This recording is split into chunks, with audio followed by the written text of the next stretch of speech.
This is Cast of Wonders, the fiction podcast for young adults featuring stories of the fantastic. Welcome. Episode 178 for October 25th, 2015. Though we held on to it a little bit late this time because after all, Halloween is just around the corner and what better time for a scary story. And much like the sweets and chocolates soon to grace the pumpkin buckets and pillowcases of eager trick-or-treaters, we have a fun-sized story for you this week. We'll leave it to you to decide if you want to check it first for pins and needles. Home Isn't was written by Kelly Sandoval and originally appeared in Flash Fiction Online. Kelly is a speculative fiction author, Seattleite, and Clarion West graduate. Her stories have appeared or are forthcoming in Asimov's, Shimmer, and Best American Science Fiction and Fantasy 2015. She's currently writing Unveiled, a novel about the aftermath of the fairy apocalypse. We'll have links to her Twitter account and website in the show notes. Your story is narrated this week by our own Catherine Inskip. Catherine teaches astrophysics for a living and spends her spare time populating the universe with words of her own, which you can read at her blog, Trigsomatic. And now, we've a tale to tell.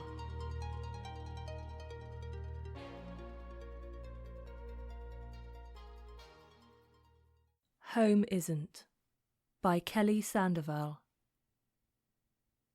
They tell him he'll be happy when he gets there. It was wrong, what was done to you, they say. We're making it right. You're going home. The kind ones, who call him Mark, are pleased. They have a party, with foods from his planet.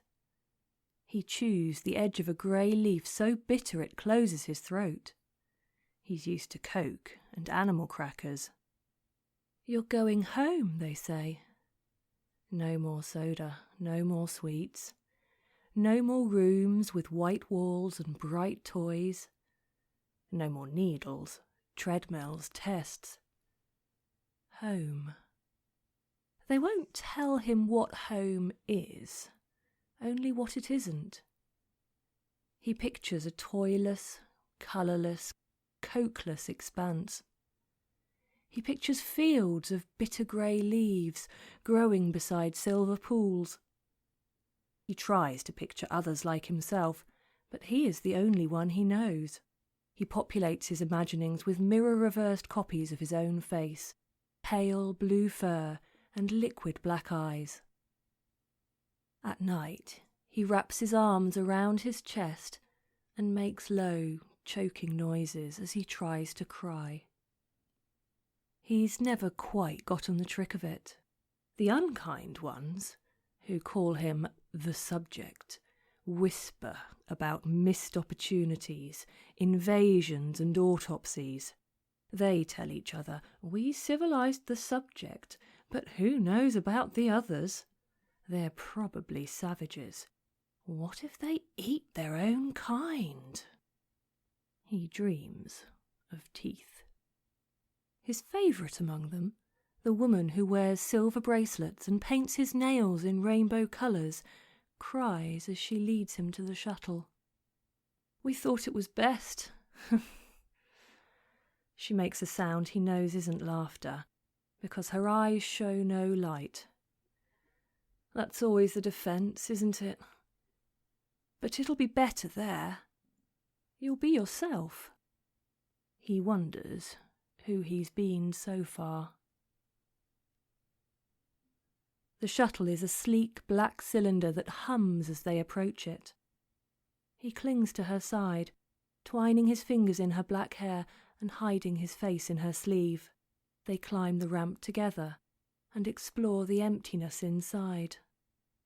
It's okay, she tells him. It's automated. We'll put you to sleep, and it'll drive you home. He has never been alone. Oh, Mark. She untangles her hair from his fingers and takes both his hands. It's part of the treaty. No more contact. She leads him to a bed that yields like putty under the pressure of his touch and straps him in. When you wake up, she says, You'll be home. Above the bed is a poster covered in dense looping swirls. If it's art, it isn't beautiful.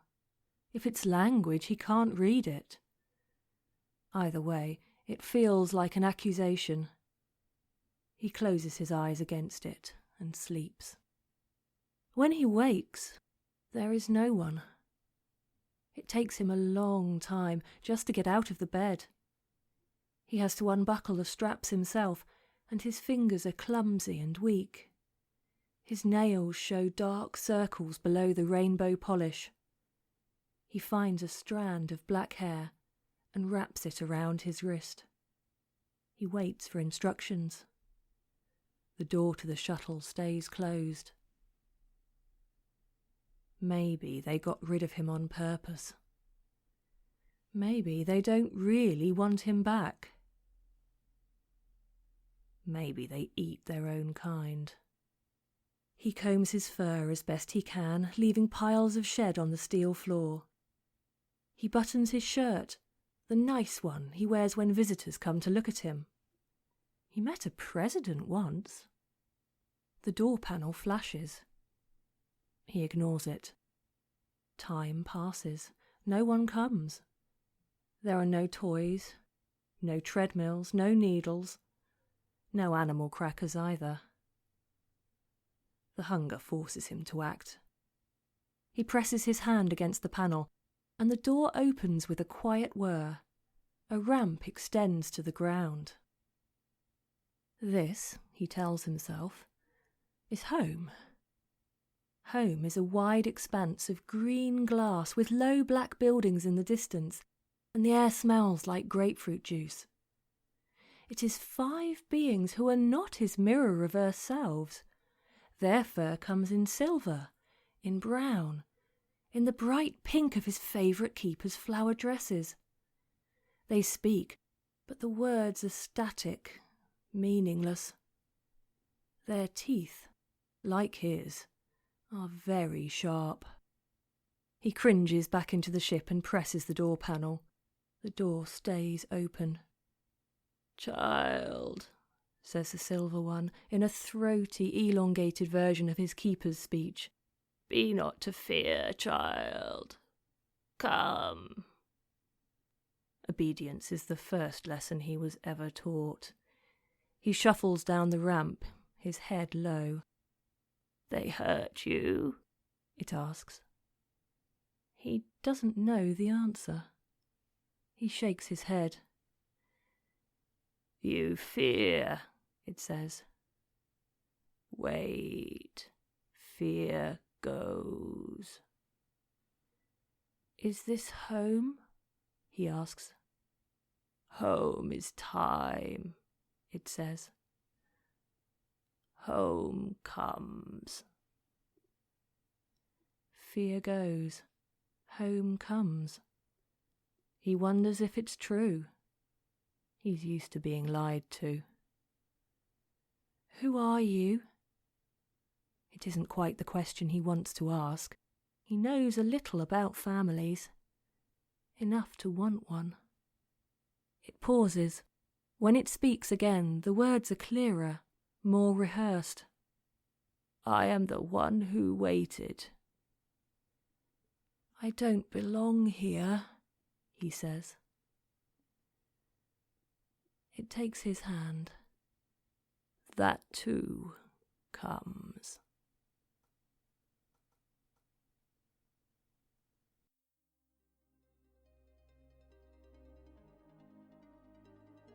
The scariest aspect of this story for me is it's not fiction.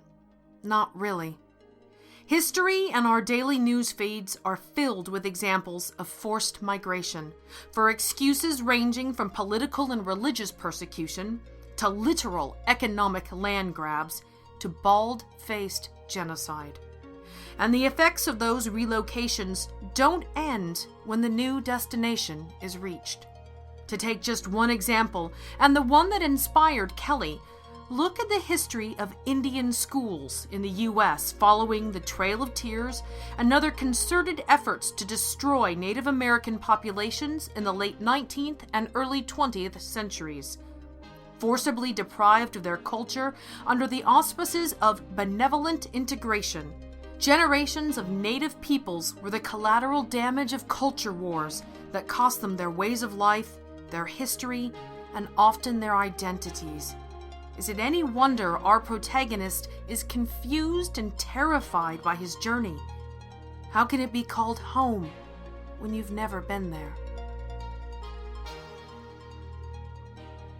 Hungry for more horror flash fiction? Then head to the Pseudopod forums, where this very moment yours could be the deciding vote in the 2 stories enter, 1 story leaves ritual that is the Flash Fiction Contest. The 3 winners will have their stories purchased and run in a special episode of Flash on the Borderlands. For those who comment on the stories, Pseudopod will randomly select a few lucky winners to receive copies of the excellent Women Destroy Horror by Nightmare Magazine. Horror stories and the chance of even more horror stories and commentary by participating in a thriving horror fiction community.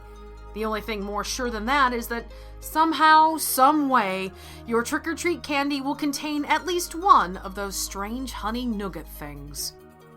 Cast of Wonders relies on your donations to pay our authors and to bring you the best in young adult fiction week after week.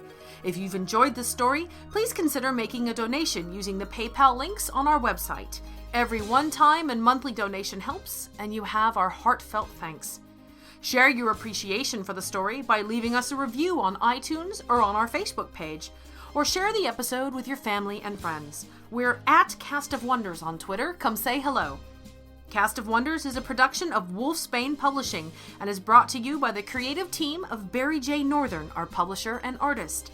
Assistant editor and slush wrangler Jeff Height, our audio production team of Jeremy Carter and Ricky Lacoste, and I remain, as always, your humble editor and host, Marguerite Kenner. Our episodes are released under a Creative Commons Attribution, Non-Commercial, No Derivatives, International 4.0 license. That means you can share it, but you can't change it or sell it. Our theme, Appeal to Heavens, is by Alexei Nov from musicalley.com. Thanks for listening, and have a happy and safe Halloween.